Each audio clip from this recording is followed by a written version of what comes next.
Est-ce que Pennyline pique des clients aux experts comptables? Je pense s'il y a un client nous demande sur le chat, est-ce que tu as un expert comptable à Martigues qui utilise Pennyline, on lui répond non pas. On lui dit débrouille-toi, moi je peux pas prendre de risque de conflit d'intérêt à te recommander tel expert comptable plutôt que tel autre. Pour cette idée-là, ils disaient tous la même chose, quoi. Donc à chaque fois tous, mais vraiment ça revenait tout le temps, c'était mon expert comptable, c'est mon médecin de famille, de proximité. Surtout n'essaie pas de le remplacer, de le robotiser, de l'automatiser. On va parler de la facture X, facture électronique. Là aujourd'hui on en est où? Je me dis que tu sors d'un rendez-vous, etc. Quelle est la situation à date? Parce que je me dis, c'est sûr, de 0 à 100, il y a une traversée, quoi, il y a un chemin. Ouais. Mais si la personne. Qui est long. Hein, c'est ça, mais si la personne déjà sait qu'elle veut aller à 100, c'est déjà quelque chose, donc on peut miser sur ça, quoi. En gros, pour donner une idée, il nous a fallu 1 an et demi pour qu'il y ait un premier câble qui mette un premier dossier, 2 ans et demi pour qu'il y ait un premier petit câble qui migre son portefeuille, 3 ans et demi pour qu'il y ait un premier câble plus gros qui a migré 12 000 dossiers d'un coup et 4 ans et demi pour avoir un premier gros cap peut-être établi plus connu BDO. Bonjour à tous, bienvenue dans ce nouvel épisode d'Outsider. Donc aujourd'hui j'ai l'honneur de recevoir Arthur Weller, CEO de Pennyline. Arthur, on se connaît depuis un certain temps, on s'est déjà rencontré lors de la journée Pennyline au congrès. Ça faisait un moment que je voulais te recevoir dans le podcast. Merci à toi. Après moult organisations, on a pu se rencontrer aujourd'hui. Moi, aujourd'hui, je t'ai invité parce que il y a quand même des choses que je voulais aborder avec toi en direct. Certains sujets qui concernent la profession, Pennyline, etc. Et d'autres sujets où, dans un second temps, j'enfilerai un peu ma casquette d'expert comptable et je te poserai vraiment des questions que je me pose, que d'autres confrères, je pense, aussi se posent. Et ça sera l'occasion, en fait, de répondre à certaines questions que beaucoup se posent. C'est l'occasion. Donc, Arthur, je t'ai vu dans plusieurs podcasts déjà. Là, l'idée, c'est d'aller directement dans le concret. Je pense que ceux qui verront cet épisode savent à peu près qui t'es. Mais je vais te laisser quand même te présenter, qu'est-ce que tu fais et qu'est-ce qui t'a amené là aujourd'hui. Top, en tout cas encore merci pour l'invite, ravi d'échanger avec toi aujourd'hui. Du coup Arthur, je viens d'avoir 35 ans malheureusement. Voilà. Heureusement. Et voilà, j'ai un petit garçon qui a 9 mois et cofondateur, CEO de Pennyline. Pennyline, on a commencé il y a 5 ans. Et avant Pennyline, j'ai fait un premier logiciel de yield management, donc pour aider les hôtels à faire bouger les prix en fonction de la demande, avec des potes de lycée et de fac. Okay. Et ça, donc, on l'avait monté en 2012. Ça fait maintenant 13 ans que je fais du logiciel. Voilà. Et c'est les mêmes avec qui tu es associé quasiment? Quasiment les mêmes. On était 7 cofondateurs sur la première aventure. Et là, on est 6 sur la première aventure. Là, on est 7.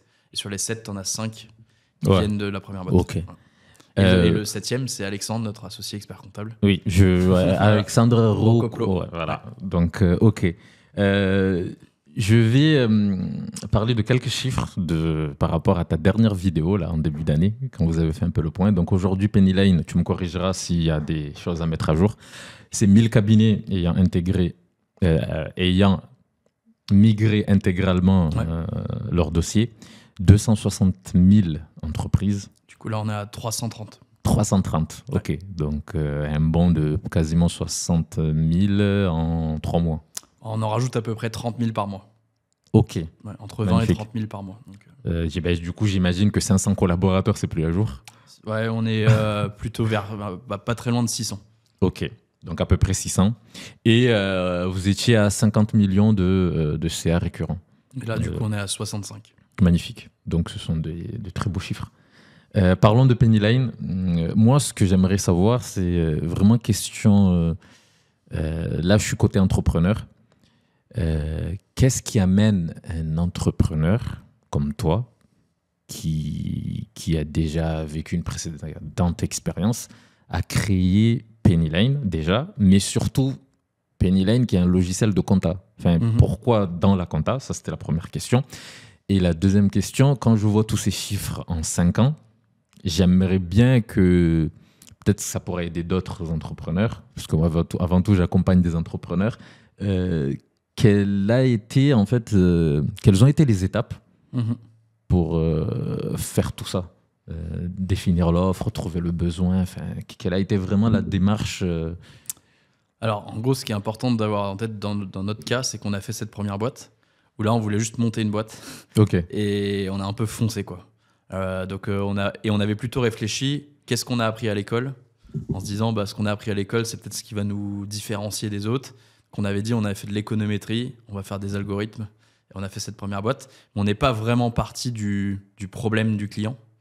En gros, alors bien sûr, j'étais allé voir des hôtels, mais les hôtels, je leur disais, est-ce que ce serait pas trop bien si je te faisais des algorithmes pour prédire les prix et oui, ils te disent oui, tu vois. Et j'ai pas été les voir pour leur dire c'est quoi tes problèmes, quoi.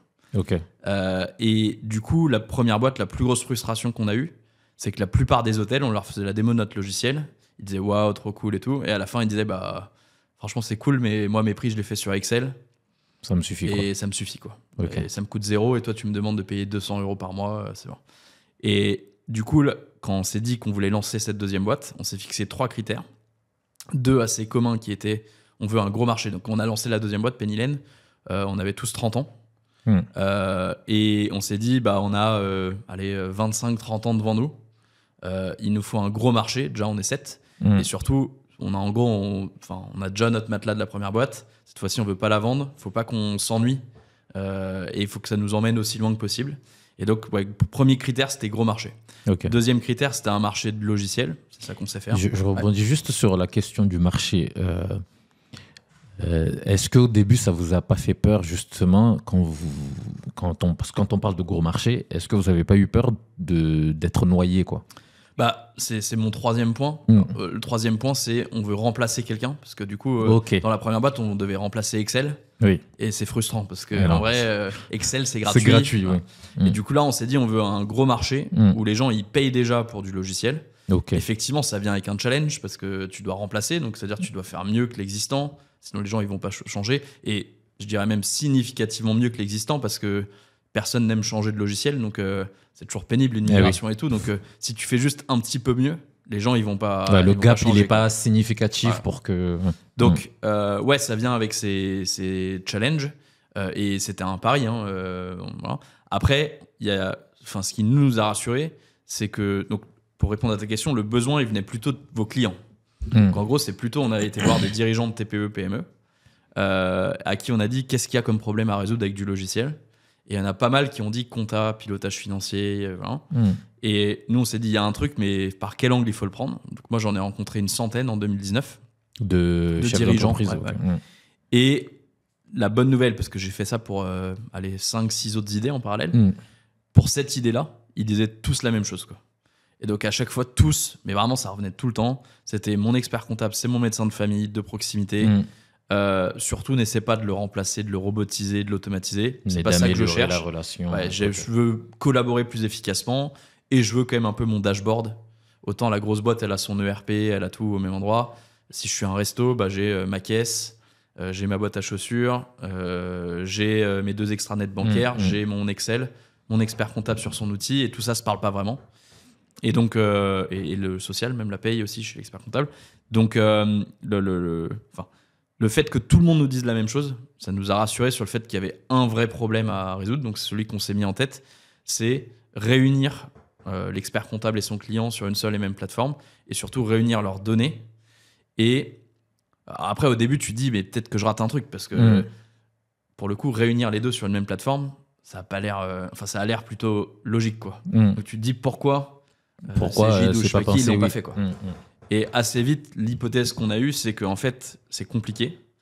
Et notamment, c'est compliqué parce qu'un comptable et un non-comptable, ils voient le monde de façon un peu différente chacun.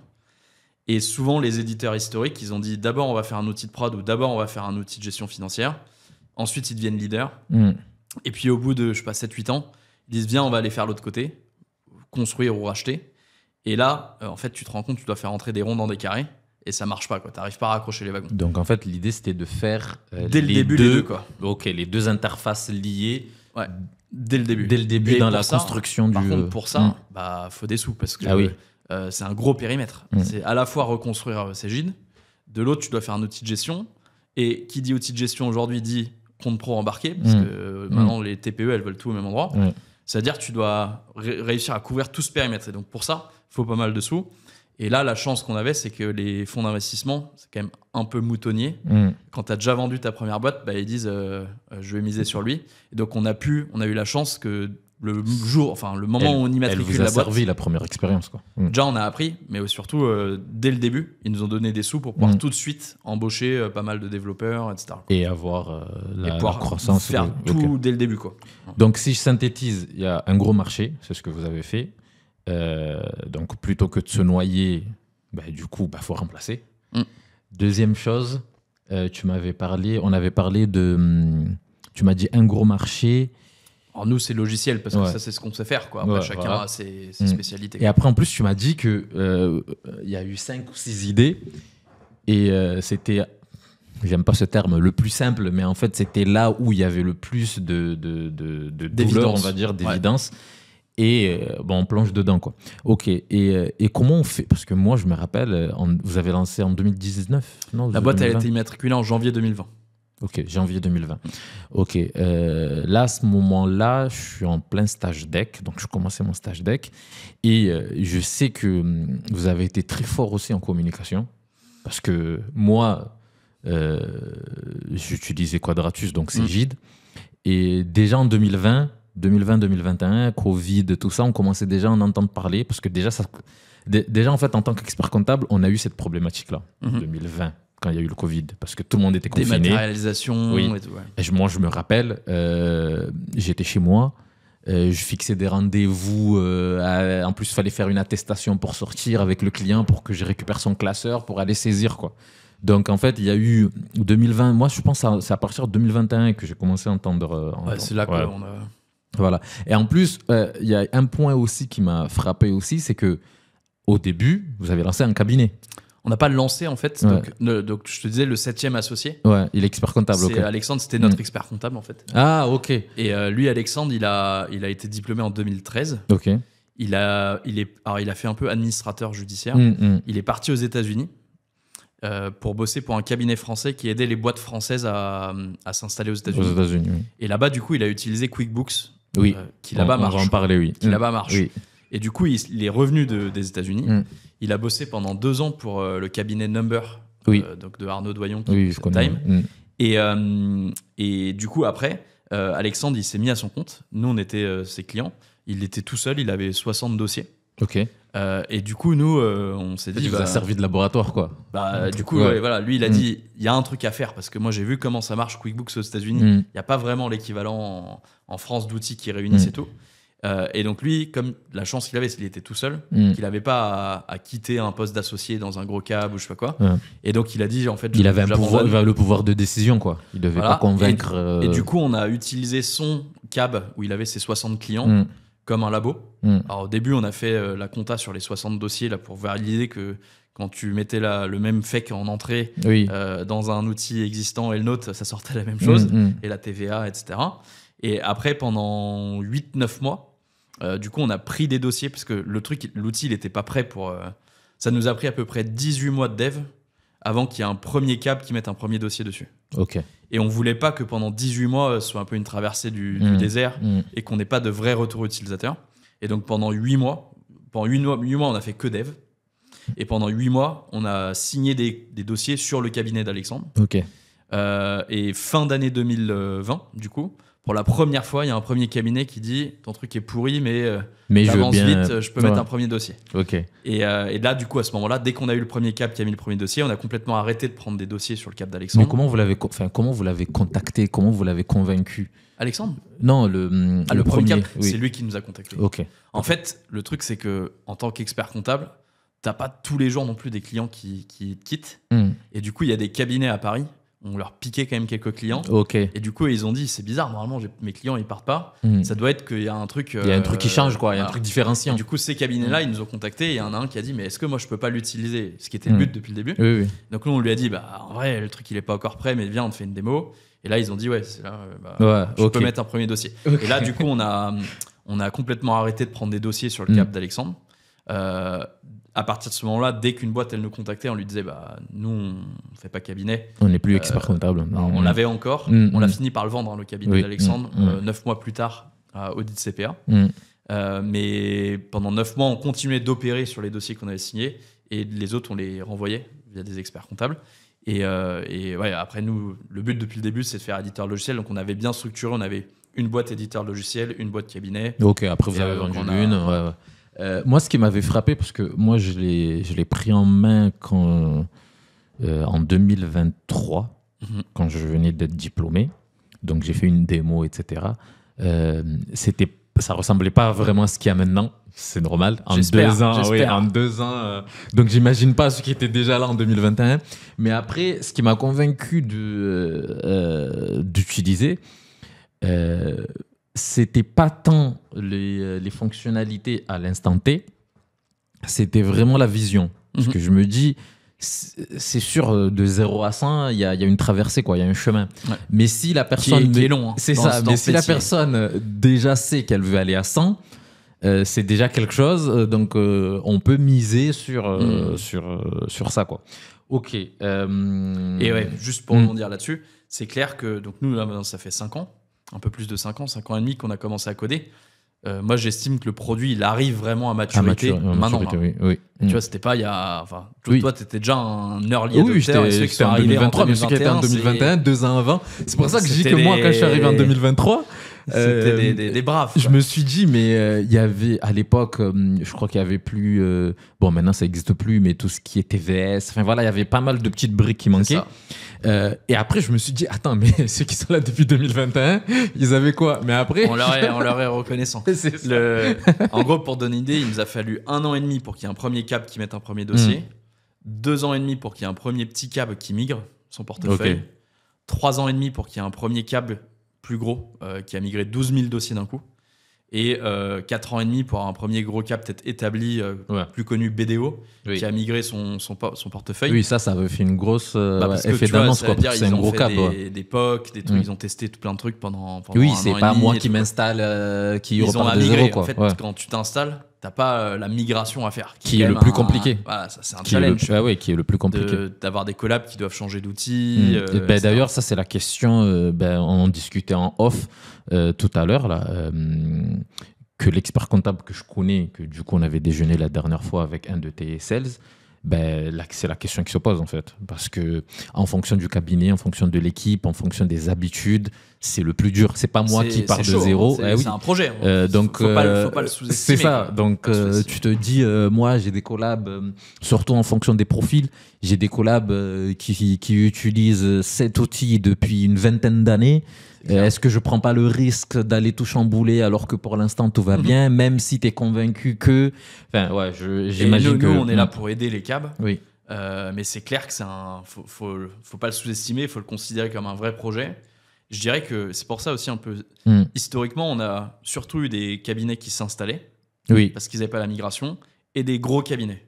Pourquoi ? Parce que les gros cabinets, pour le coup, ils ont les équipes, des chefs de projet, ils sont staffés, qui sont pas le nez dans la prod, et qui du coup peuvent faire la gestion de projet, le rétro-planning, etc. Oui, pas le cabinet de 10 personnes, le problème, c'est que l'expert comptable qui est... Le cabinet petit, moyen, en fait, il n'y a pas de chef de projet, hein. Tout le monde est dans la prod, et du coup, ça reste un projet, et ils n'ont pas les gens pour faire... Donc nous, c'est pour ça que maintenant, on a des rôles, ça s'appelle chef de projet et tout, qui viennent aider les cabinets à faire le rétro-planning, à bien dire attention, il faut envoyer la com, faut embarquer les associés, il faut embarquer le chef de mission, les collabs, voilà comment on te conseille de faire, tes clients, etc. quoi.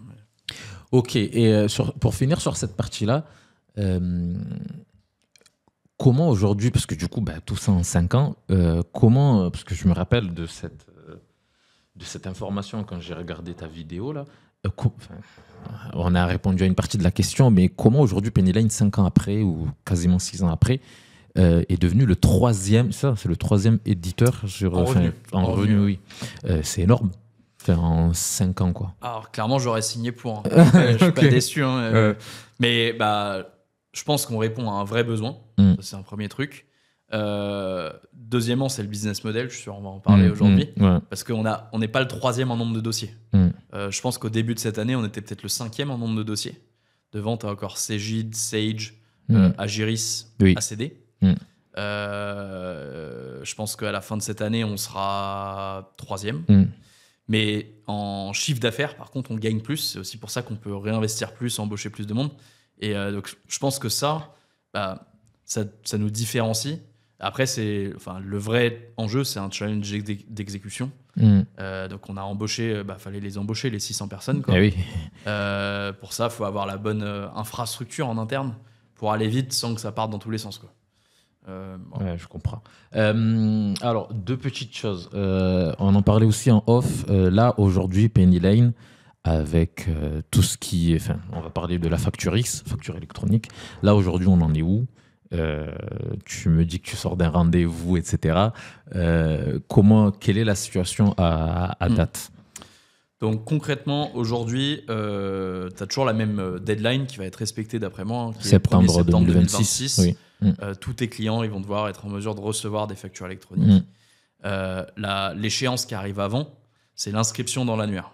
Okay. Donc en fait, l'administration, elle a dit, et donc là dans la réunion de ce matin, ils nous ont dit que ce serait en mai.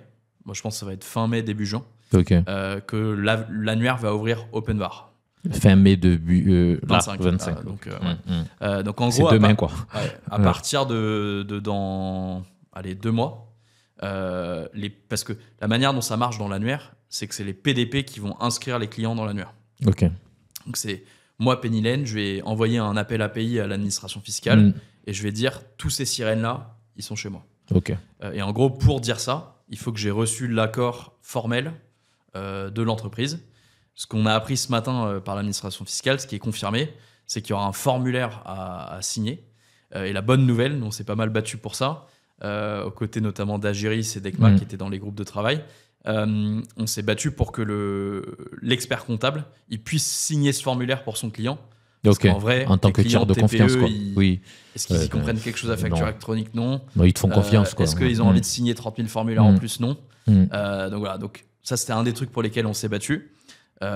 Et en revanche, il faudra que les cabinets, c'est l'autre information de ce matin, il faudra que les cabinets ils aient l'autorisation formelle également de leurs clients pour pouvoir signer le formulaire pour eux. Donc, soit le client il signera le formulaire lui-même, soit toi tu lui auras fait signer un mandat en amont pour dire j'ai le droit de faire toutes les démarches qu'il faut pour t'inscrire dans l'annuaire le temps venu.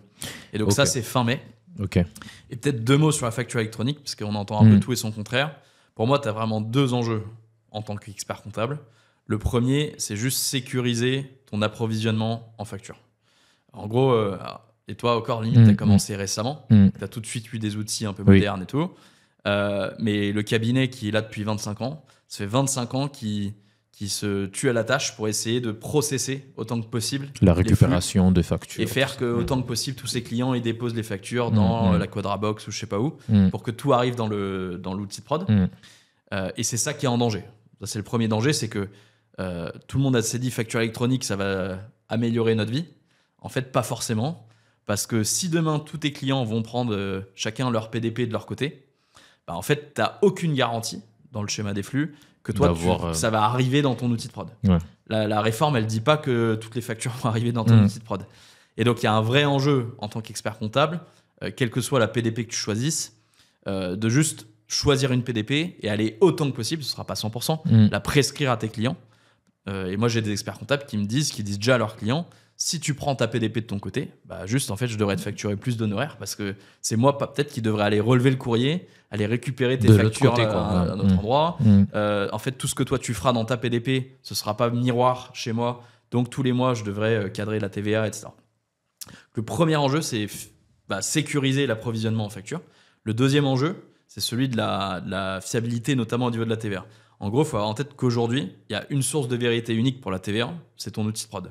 C'est le lettrage que toi tu fais en compta qui vient pré-remplir une déclaration de TVA que tu transmets à la DGFiP. Bercy, oui.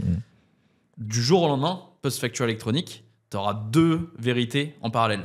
Il y a toi qui vas faire continuer de faire des déclarations de TVA au début, et il y a ton client, parce que demain, c'est la responsabilité, elle pèse sur ton client. Lui, dans son OD, donc son outil de gestion, il va envoyer des factures à Bercy et il va dire pour chacune des factures, payer, pas payer. Ok. Et si ce que lui, il envoie à Bercy ne matche pas avec le lettrage que tu as toi dans ton prod, Bercy, dans un temps 1, en fait, il va dire je comprends pas, j'ai pas le même pour cette boîte-là, je vais aller contrôler. Et là, tu prends des risques. Deuxièmement, Bercy a dit que assez rapidement, qu'il a dit 2 ans dans une des vidéos, une interview Rabineau par Virginie Roitman. Il dit que ils vont arrêter la déclaration de TVA telle qu'elle existe aujourd'hui et elle sera pré-remplie au niveau de la DGFiP comme tu l'as pour l'IR, pour l'impôt sur les revenus. Et à ce moment-là, même histoire, il n'y aura plus deux sources de vérité, il n'y en aura plus qu'une. En revanche, toi, si tu n'as pas un outil qui fait que ton outil de prod il reste la source de vérité, en fait, à la fin du mois, tu devras aller cadrer pour comprendre pourquoi ce que ton client il a rempli, qui ressort là-bas, ne matche pas avec ce que tu as dans ton outil. Quoi. Et donc c'est là, alors là je prêche pour ma paroisse, mais ça fait que la valeur que nous on a de traduire de la compta en gestion, elle prend tout son sens. Parce que en gros, nous on te garantit que ce que tu vas continuer de faire comme lettrage, on viendra écraser quel que soit le statut de paiement que ton client il aura mis, s'il s'est trompé, et que du coup, ton outil de prod, il reste toujours la vérité absolue. Quoi. Ok. Parce que de toute façon, en plus, ce qui aide, c'est l'effet miroir. Quoi. Parce que tu as le client qui saisit ses factures dans son gestion, et toi, ça ressort du côté, et on va dire côté comptabilité. Quoi. Aujourd'hui, c'était cool parce que ton client il voyait exactement ses chiffres en live quand toi tu tenais la compta. Demain, c'est même plus une option. C'est que si tu t'as pas l'effet miroir, tu auras des désynchronisations entre ce que tu auras à Bercy, ce que tu auras à toi. Et donc, je pense que ça va accélérer quand même le mouvement de digitalisation. Quoi. Ok. Bon, Arthur, merci pour ces informations. Avant de passer à la deuxième partie, est-ce que il y a des nouveautés que tu as envie d'annoncer maintenant sur Penny Lane qui vont arriver? Je sais que j'ai écouté l'épisode qui est sorti peut-être il y a un mois que tu avais fait avec mon pote Jonathan. Tu avais parlé de ces systèmes d'acompte d'IS à envoyer, de sélectionner plusieurs acomptes d'IS et d'envoyer. Donc, est-ce qu'aujourd'hui, tu as en tête des nouveautés qui vont peut-être sortir? Les trucs sur lesquels nous, on bosse beaucoup. Alors, on continue de bosser, bien sûr, sur toute la partie compta. Mais ça, je dirais qu'il y a de l'amélioration continue. Là où on met la gomme pas mal, c'est toute la GI, toute la gestion interne. Ça, c'est un sacré sujet. Voilà. Et aujourd'hui, nous, on était bons sur saisie des temps, facturation, Bonimali, etc. On va pouvoir sortir des trucs nouveaux pour les cabinets. Notamment, tu pourras encaisser tes clients en prélèvement CEPA depuis le compte pro Penny Lane bientôt. D'accord. Tu n'auras plus besoin de prendre un truc tiers comme GoCardless, qui parfois coûte cher. Et tout. Ça coûte cher. et également, tu pourras gérer toute la partie lettre de mission, de bout en bout, ta GI dans Penny Lane. On va aussi pouvoir se brancher à ton Outlook, se brancher à ton SharePoint. En fait, nous, notre but, c'est que on t'aide à devenir une boîte de service, parce qu'avec la facture électronique, ça va pas mal bouleverser le business. Et donc, ça, c'est un des trucs forts, c'est vraiment bosser sur la GI pour t'aider à... Tu vois, une fois que tu fais la GI, peut-être qu'on peut t'aider à vendre des missions additionnelles, ce genre de choses. Donc, ça, c'est assez stratégique. Deuxièmement, c'est tout ce qui est IA générative, le compte assistant. Aujourd'hui, on bosse beaucoup sur donc le fameux chatbot. Lui, il va y avoir plein de nouveaux cas d'usage qui vont sortir, notamment avec toutes les technos d'agents qui arrivent. Et également, plein de nouveaux trucs. Je ne vais pas rentrer dans les détails. Vous aviez eu un EBIX par exemple? Tu veux dire avoir notre propre EBIX? Oui. On en a un là en test, en ce moment avec des cabinets. Ça changerait la vie. Ça changerait la vie. Je sais que par exemple Time ils l'ont mis. Lui il utilise l'EBIX en fait de son cab, de Number, qui met à disposition des autres cabs quoi. Nous on n'a pas de cab donc on n'a pas historiquement notre EBIX. Mais un EBIX ça change la vie.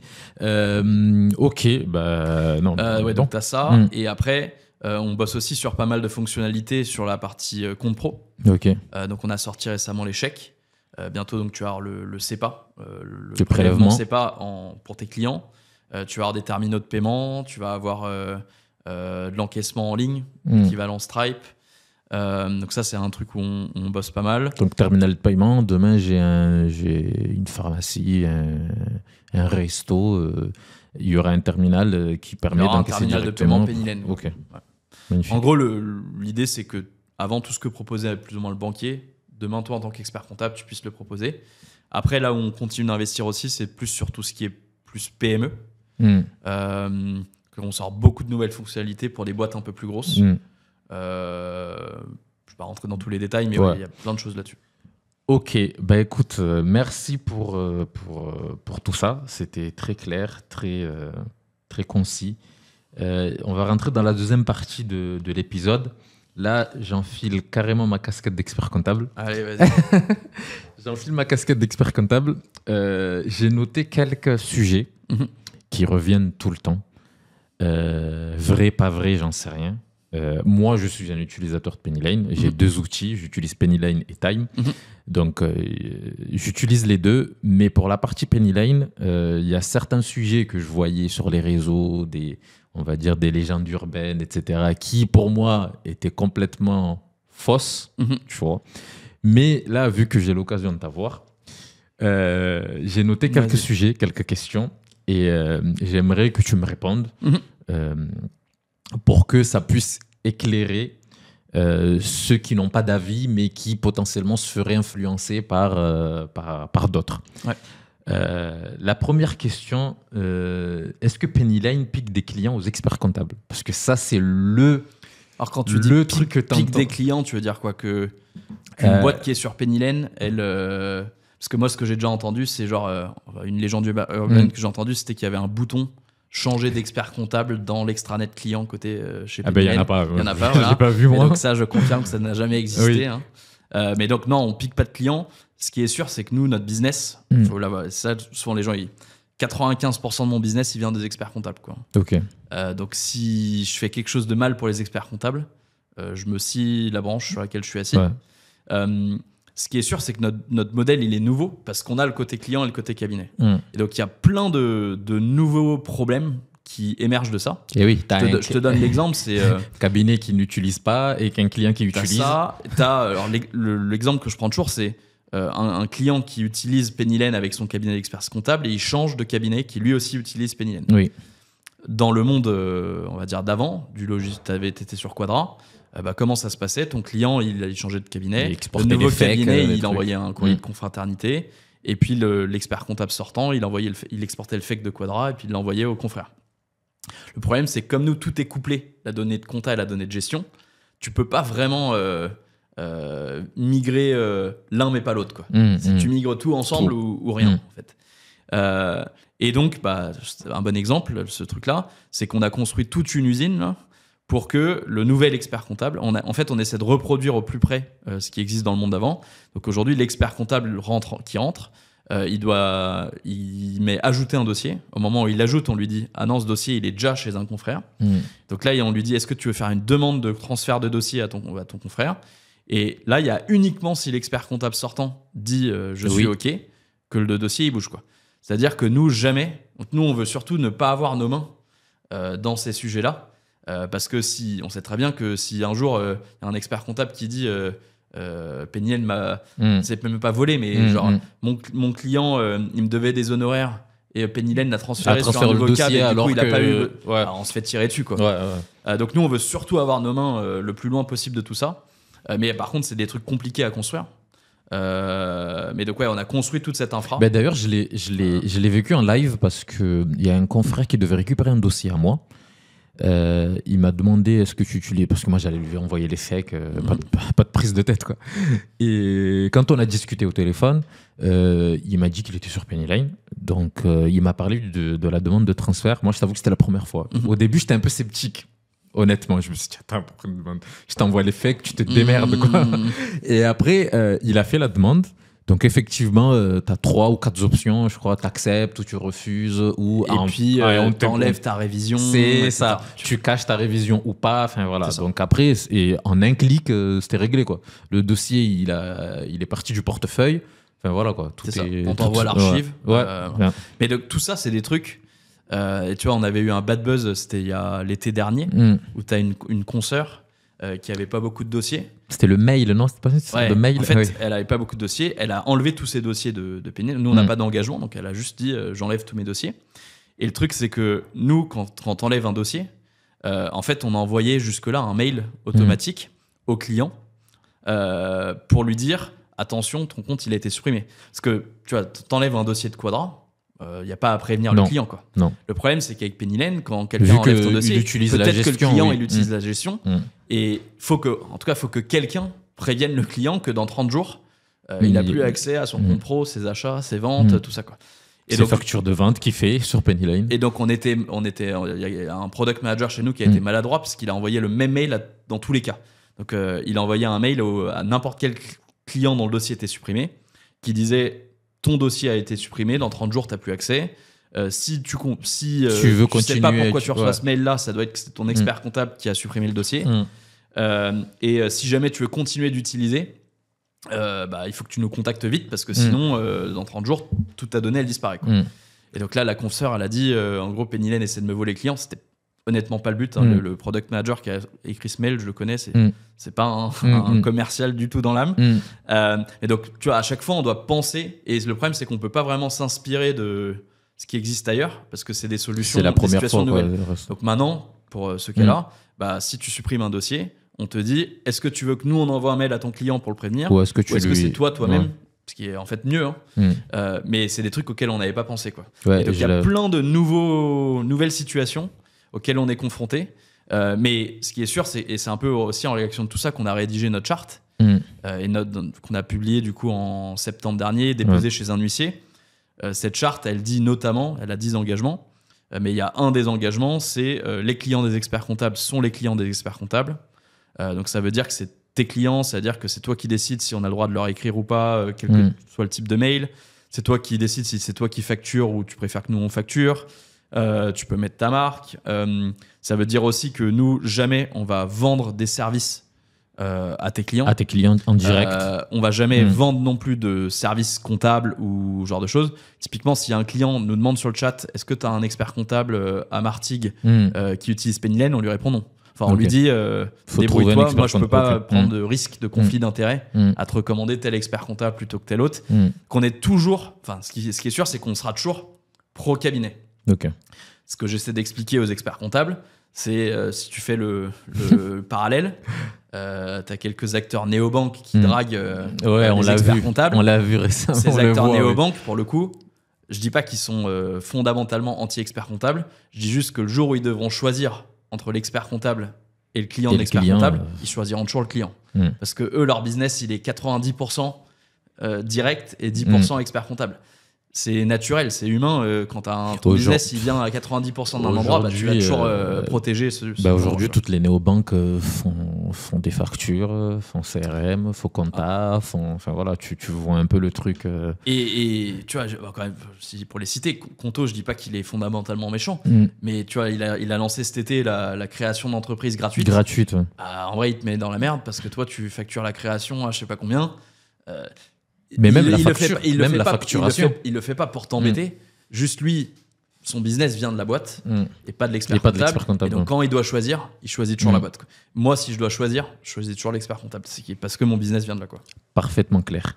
La deuxième chose, c'est qu'il y a quelques années, je crois que c'était pendant le Covid ou un peu avant, on a vu venir un acteur qui est QuickBooks. Ah ouais. Qui est aussitôt parti, je crois qu'il a fait 2 ans ou 3, je sais plus. Je crois qu'ils sont restés 6 ans. 6 ans quand même, ok. Ouais. D'un jour à l'autre, je me rappelle de ce fameux mail quand ils envoyaient à des clients qui disent à partir du, je crois, 31 décembre 2022 ou 2020, il y a pas longtemps, que définitivement ça ferme, etc. QuickBooks avait eu, j'ai pas envie de faire de comparaison, mais on avait quand même parlé pas mal d'eux. C'est-à-dire, c'était le nouveau truc qui arrivait. Ils avaient fait de la grosse pub. Voilà, le nouveau truc qui arrivait, tu les voyais partout. C'était un truc révolutionnaire, etc. Et 6 ans après leur arrivée, on les voit plus, quoi. Donc, qu'est-ce que toi, tu pourrais dire en tant que CEO de Penny Lane qui pourrait rassurer, entre guillemets, un utilisateur expert comptable comme moi que Penny Lane n'est pas le futur QuickBooks. Tu vas pas nous arriver la même chose que QuickBooks. Oui. Alors en fait, QuickBooks, donc pour ceux qui ne savent pas, donc c'est le leader américain. C'est Intuit qui possède QuickBooks. Oui.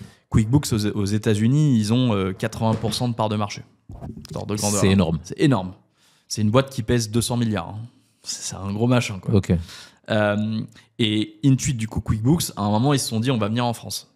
Seulement quand tu pèses 200 milliards, tu te dis putain, ça fait 25 ans que j'ai construit un outil, je vais pas repartir d'une feuille blanche, quoi. Donc je vais reprendre mon truc américain. Puis je vais essayer de le tordre un peu pour le faire marcher pour la France. Okay. Le truc, c'est que là, il y a des différences vraiment fortes entre la compta, comment ça marche aux États-Unis et comment ça marche en France. La première, c'est qu'aux États-Unis, tu as un bookkeeper et tu as un tax advisor. En gros, tu as un comptable et tu as un fiscaliste qui fait ta liasse fiscale. Et c'est 2 boîtes différentes et ils utilisent des softwares différents. Et donc, en fait, QuickBooks, quand il arrive en France, c'est pour ça que c'est un outil de pré-compta. C'est que là-bas, il y a le pré-comptable et le comptable, quoi. Et du coup, en fait, toute la partie liasse, révision, tout ça, ça n'existe pas dans QuickBooks aux États-Unis. Et donc ça, nous, on n'est que en France, hein, on n'est pas américain. Vous envisagez pas d'aller aux États-Unis? Non. mais du coup, ce truc-là, nous, pour avoir le droit de jouer à la table au poker en France, tu dois faire toute la révision, toute la liasse, etc., quoi. Et QuickBooks, il a cru que parce qu'il avait une grosse marque et des gros sous, il pouvait faire juste avec la même chose qu'il avait aux États-Unis. Ça, c'est la première différence. La deuxième différence, c'est comme en Europe et en France, la compta et la fiscalité, elles sont super liées. Toi, tu as beaucoup plus de responsabilités, notamment sur la révision, le dossier de travail et tout. Et donc, c'est des fonctionnalités que juste ils n'avaient pas. Troisième point, c'est le fait qu'aux États-Unis, le seuil au-delà duquel tu dois faire de la compta d'engagement, c'est 20 millions de dollars de chiffre d'affaires annuel. En France, c'est du 250 000 euros. Ouais. Et donc en fait, jusqu'à 20 millions, tu peux tenir un compta encaissement d'accaissement. Quoi. Et du coup, QuickBooks, c'est quand même avant tout pensé pour de la compta de trésor. Et donc, nous, dans un sens, hein, on s'inspire du modèle parce que QuickBooks, dans un sens, il réunit l'expert comptable, ou en tout cas le bookkeeper et son client sur une même plateforme. Ça, on fait la même chose. En revanche, nous, on adapte le produit aux besoins de l'expert comptable français, peut-être demain européen. Et donc, le fait que justement notre business vienne des cabinets, c'est que les experts comptables, ils sont satisfaits, quoi. On a toujours des trucs à améliorer. QuickBooks, il n'y a quasiment pas d'experts comptables qui distribuaient du QuickBooks. Le gros de leurs clients, c'était quand même la pub sur les bus, etc. Donc en fait, c'est des clients qui prenaient et qui souscrivaient à QuickBooks. Nous 95% des nouveaux clients qu'on a, c'est l'expert comptable qui prescrit Penny Lane à son client. C'est pas dans l'autre sens. Et du coup, ce modèle-là, QuickBooks, ils vendaient des licences pas chères. Hein. C'était du 5-10 euros. Quand tu dois aller acquérir des clients à 5-10 euros toi-même, parce que l'expert comptable, il n'est pas prescripteur, en fait, ça tient pas debout, quoi. Donc, à un moment, QuickBooks a dit, en fait, je me reconcentre sur mon cœur de marché. Mieux vaut être roi là où t'es qu'être prince partout, quoi. Mais ils avaient quand même 90 personnes et tout. Mais c'est, encore une fois, ils partaient d'une base qui n'était pas saine, qui était la base américaine. En fait, c'est de la reproduction, quoi. C'est ça. Alors que nous, notre seul marché, c'est la France. Hein. Donc, on fait tout pour la France. Après, de toute façon, la fiscalité, la compta, elle est tellement complexe en France. Voilà. C'est clair. Hein, donc, nous, pour le coup, on n'est que en France. Donc, si nous, on meurt, ça veut dire que notre boîte, elle fait faillite, quoi. C'est pas juste on ferme un marché. Après, j'ai pas mal de questions. Souvent, il y a des légendes urbaines sur faillite, je sais pas quoi. Juste pour clarifier ça, hein, Penny Lane sera rentable à la fin de l'année. Est-ce que Penny Lane au bord de la... tu vois, là, tu m'as défoncé sur une question. Est-ce que Penny Lane est au bord de la faillite? Vous êtes ultra endetté? Je te rassure que non. Donc, en gros, à la fin de l'année, nous, on sera rentable. Donc, je t'ai dit en intro qu'on fait 65 millions d'euros de chiffre d'affaires récurrent. Donc, ça, c'est... J'enlève tout ce qui est... D'ARR, ça? Ouais, ARR. À la fin de l'année, on sera à 100 ou 110. En gros, nous, à la fin de l'année, on sera à 750. Si tu fais les maths, 750 personnes, beaucoup d'ingés. Salaire chargé. Notre point mort, il est autour de 80-90 millions de chiffre d'affaires. Donc, si tu fais les maths, pareil, ça veut dire qu'aujourd'hui, je perds le delta entre mes 65 et mes... alors, je ne suis pas encore à 80, mais qu'aujourd'hui, je perds tous les mois de la trésor. Après, j'en ai beaucoup de la trésor. Je sais pas quand est-ce que l'épisode va sortir. Bientôt. Et je pense qu'on aura... Ou plus tard à la fin de la période fiscale. On aura d'ici là, du coup, annoncé, je l'ai encore annoncé à personne, mais on a une annonce en live alors. Une autre petite levée de fonds. Mais en gros, on a en banque, je pense à peu près... on a plus de 100 millions d'euros de trésor, quoi. Et on n'en a pas besoin. C'est juste pour être aussi agressif que possible.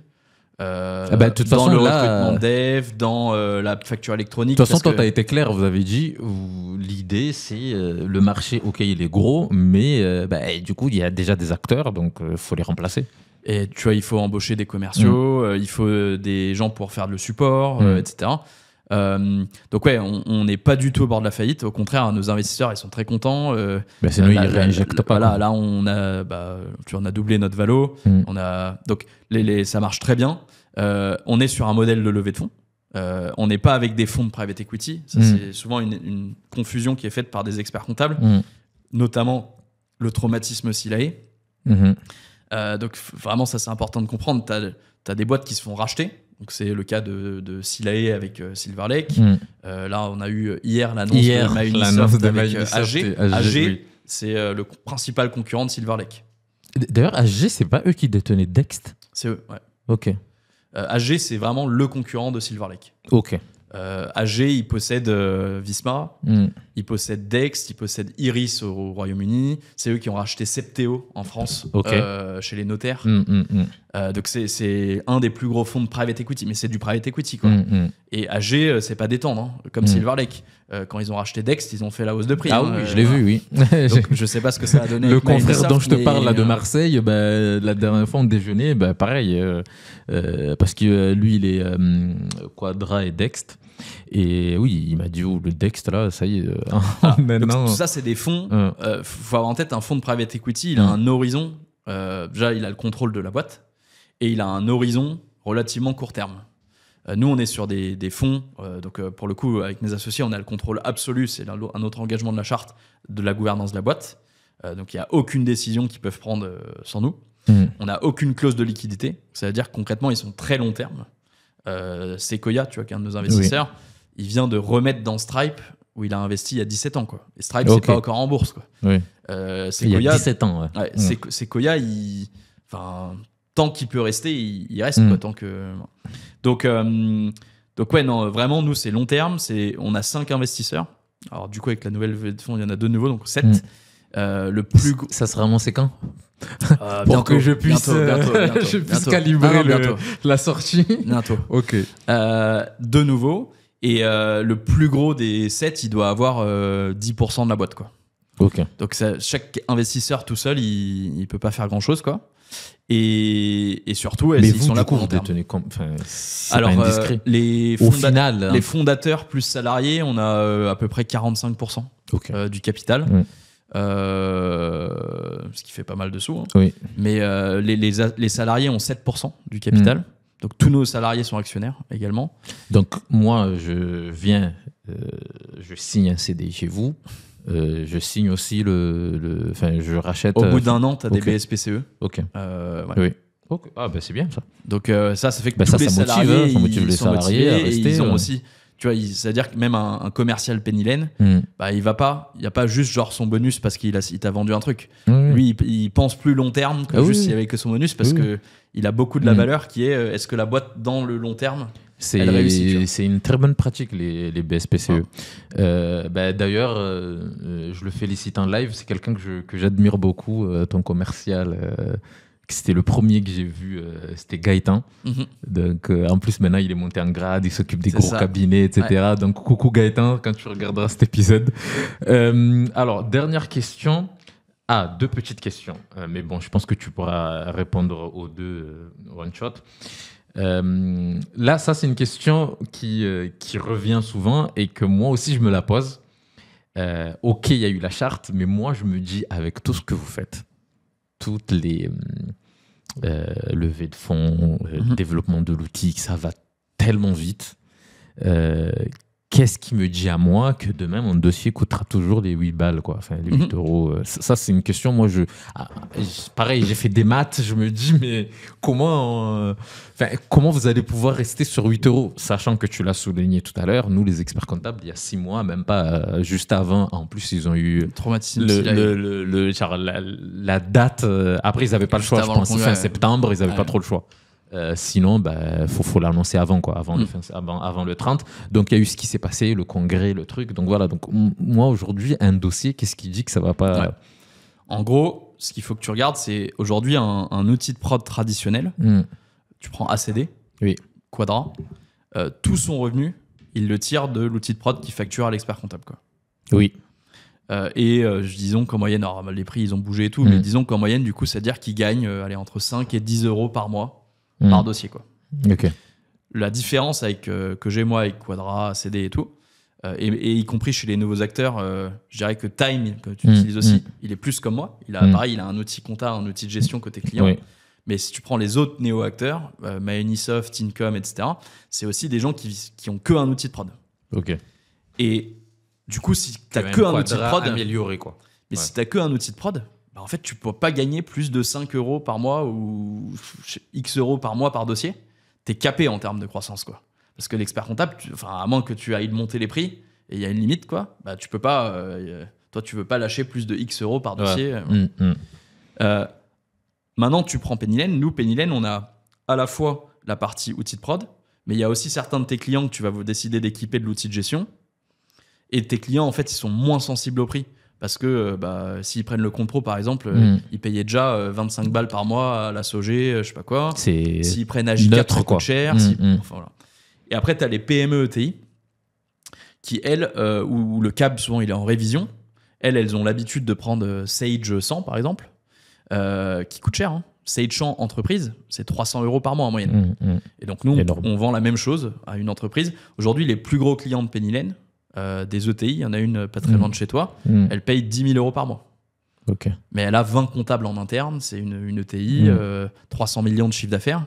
Et donc, 10 000 € par mois, c'est l'équivalent d'un cabinet qui aurait 1000 et quelque chose de dossiers. Quoi.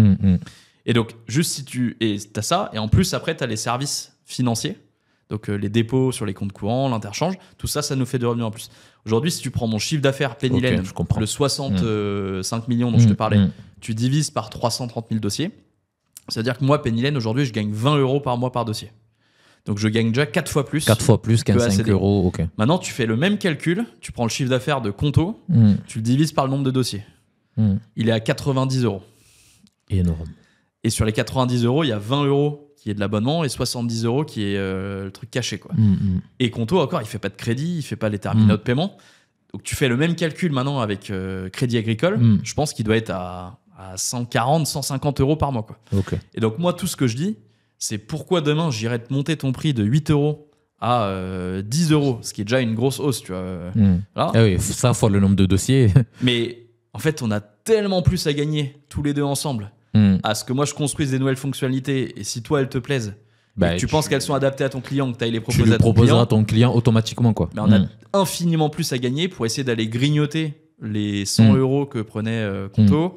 Faire, je sais pas, demain on pourrait faire du logiciel métier, de la caisse. Il y a plein d'autres du stock qu'on fait pas aujourd'hui. Il y a plein de trucs qu'on peut sortir. Et on a encore une fois beaucoup plus à gagner à aller chercher tous ces revenus. Et alors, la particularité de Pennylen, c'est que ce gâteau, on le partage systématiquement avec l'expert comptable. Oui. Mais il y a juste 1000 fois plus à gagner là-dessus. Et donc c'est pour ça que je me suis engagé à geler le prix côté cabinet. C'est que je gagne déjà beaucoup plus de ton CA. C'est pour ça. Ouais, okay. Ça, et puis après le fait que je suis long terme, je suis pas là pour. Tu vois, si j'étais comme un autre et que je devais je sais pas, si t'as un fonds de private equity et que dans 4 ans tu dois être à telle rentabilité, etc. Et qu'en fait t'as pas le temps d'aller développer tout le business, là t'as pas trop d'autres choix. Moi je suis long terme, j'ai le contrôle de la boîte et surtout j'ai ce mix de revenus qui est varié, ce qui fait que c'est un peu, enfin en vrai. Comme toi, expert comptable, je suis sûr que demain, tu auras la compta, mais tu auras la gestion de patrimoine, le social, le juridique, etc. Tu peux te dire que demain, la compta, ça va être un peu la base pour aller grappiller d'autres. Tu auras peut-être intérêt à pas monter les prix de la compta. Oui, pour pouvoir. Mais parce que peut-être si tu montes la compta de 5%, c'est risqué. Tu as beaucoup plus à gagner à aller donner la gestion de patrimoine, l'assurance, je sais pas quoi. Okay. Pareil pour nous. Quoi. Parfait. Écoute, la dernière question, je pense que tu as déjà répondu entre guillemets à travers tout ça. C'était que de toute façon, l'objectif des cofondateurs, c'est de sortir, quoi. De faire un cash-out dans quelques années, comme ils ont fait dans la précédente, quoi. Alors, déjà, on a fait un peu de cash-out. Donc là, sur la levée dont je te parle aujourd'hui, et les salariés aussi. À chaque levée de fonds, on sort un peu de sous, à la fois pour nous et pour les salariés, pour justement être sûr qu'il n'y ait pas de... que ce soit un peu en continu. Parce que sinon, si tu fais pas de cash-out du tout, tu as le risque qu'à un moment, les gens disent putain, pourquoi on vend pas j'ai envie de m'acheter une maison, je sais pas quoi. J'ai des projets. Donc nous, à chaque levée de fonds, on a fait toujours un peu de cash-out Magnifique. Et là, sur la levée de fonds... pour vous, pour les salariés, avec leur... Okay. Et aussi pour les salariés, parce que les BSPCE, à un moment, vu qu'il y a eu un peu une crise de la tech, il y a plein de gens qui ont dit, oh, mais en vrai, les BSPCE, ça vaut rien, c'est un truc sur le papier, etc. Nous, tu vas jamais le toucher. Depuis le début de Penny Lane, on a déjà redistribué à peu près 15-20 millions d'euros aux salariés qui ont vendu des BSPCE. Et donc, ça fait que tous les salariés qui sont chez Penny Lane, ils savent que le BSPCE, c'est pas un truc bidon, quoi. Bidon, et que s'ils bossent, bah, c'est une vraie épargne et ça va vraiment leur ramener des sous. Donc, non, notre but, comme on a déjà gagné des sous sur la première boîte, on a le matelas, on continue de façon graduelle de faire un peu de cash out. Notre but, c'est vraiment pas de vendre la boîte, quoi. Comme je te l'ai dit tout à l'heure, on se projette à 20 ans, à peu près. On aura 55 ans dans 20 ans. En plus, vous avez commencé ça à 30 ans, donc vous avez le temps. Et franchement, enfin, parce qu'aujourd'hui, c'est le marché français. On ne veut pas se défocus du marché français, mais la prochaine étape, ce sera d'aller dans d'autres pays européens où tu as les mêmes problèmes. En Allemagne, au Benelux, tu as les mêmes sujets qu'en France. Est-ce qu'aujourd'hui, question très personnelle pour terminer, est-ce qu'aujourd'hui, tu t'éclates dans ce que tu fais? L'autre jour, je disais là, avec ma famille à Noël, je leur demandais à ma famille, genre, c'est quoi vos rêves du prochain? Moi, franchement, je me dis pas, il faut absolument que j'aille. Genre, juste au quotidien, je suis à fond, j'adore. Le truc qui vraiment me ferait kiffer, c'est si on arrive à devenir un acteur européen. Ça, c'est l'horizon. 10-20 ans. Notamment parce que je pense que ça aiderait les boîtes européennes. Aujourd'hui, c'est quand même galère quand tu es une boîte française. On sait que nos marchés domestiques sont un peu petits. Et un des trucs qui fait que c'est galère quand tu es une boîte française d'aller en Allemagne ou en Italie, c'est quand même que tu dois te taper la réglementation locale, etc. Qui est différente. Si demain, on peut permettre aux boîtes européennes de faire du business partout en Europe plus facilement, etc., ça, c'est un truc qui me plaira bien. Et je pense quand même qu'on est aussi sur un sujet de souveraineté. En vrai, la donnée que les experts comptables ont dans Penny Lane, d'ailleurs, c'est une autre rumeur, mais... que ce soit clair, les experts comptables, ils sont toujours propriétaires de leurs données. Cette donnée-là, quand Silae est vendu à des Américains, moi, franchement, je trouve que c'est... L'État, il aurait pu... T'as quand même la donnée de tous les salariés français quasiment dedans. Je trouve que si on peut rester maître de ces données-là, tant mieux. Et on a la chance d'avoir une barrière à l'entrée naturelle qui est que notre compta, elle est complexe. Pour une fois, faisons-en un avantage, quoi. Sinon, QuickBooks, s'il serait venu, il aurait tout mangé. Et il n'y aurait pas un Européen qui aurait sa chance parce qu'on a moins d'argent qu'eux. Donc, voilà. Mais donc, vraiment, nous, la volonté, c'est notre horizon, c'est une 20aine d'années. Aussi, on est 7. Ça fait, tu vois, il n'y en a pas un qui peut péter un câble et dire allez, ça y est, j'en ai marre, je vais vendre, quoi. Ça se passe pas comme ça, quoi. Et encore une fois, le business... C'est pas un pouvoir concentré, quoi. Non. Et le business, il se passe bien. Je te disais tout à l'heure que notre business model, c'est pas un hasard. Hein. Tu regardes les deux néo-acteurs qui se sont fait racheter, c'est Income et Microsoft. Pourquoi? Parce qu'ils faisaient que de l'outil de prod. Et donc, quand tu fais que de l'outil de prod, tu gagnes pas assez bien ta vie.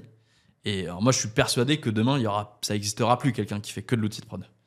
Parce que, encore une fois, tu peux pas mettre les investissements en R&D qu'il faut si tu gagnes 5 € par mois par dossier. De toute façon, moi, je l'ai senti, moi qui ai été diplômé récemment, tout ce qui est time Penny Lane, j'ai senti qu'il y a vraiment eu un avant et un après, quoi. Parce que là, du coup, je vois Quadra qui fait du Quadra Plus, Quadra Cégide. Tous les outils essayent aussi d'être des deux côtés, quoi. Voilà, d'être de deux côtés pour pouvoir... sinon, moi, je pense vraiment, juste fondamentalement, tu peux pas continuer d'investir assez en R&D parce qu'il y a la cyber, il y a la PDP, il y a l'IA. Enfin, tu vois, il faut en mettre des investissements sur la table pour toujours rester devant. Et il faut avoir en tête qu'en face, parce que moi, si tu me demandes le vrai danger, moi, à chaque fois, je dis le danger de Penny Lane, si dans 5 ans, on refait le podcast et Penny Lane s'est écroulé, pour moi, il y a 2 risques fondamentaux pour Penny Lane.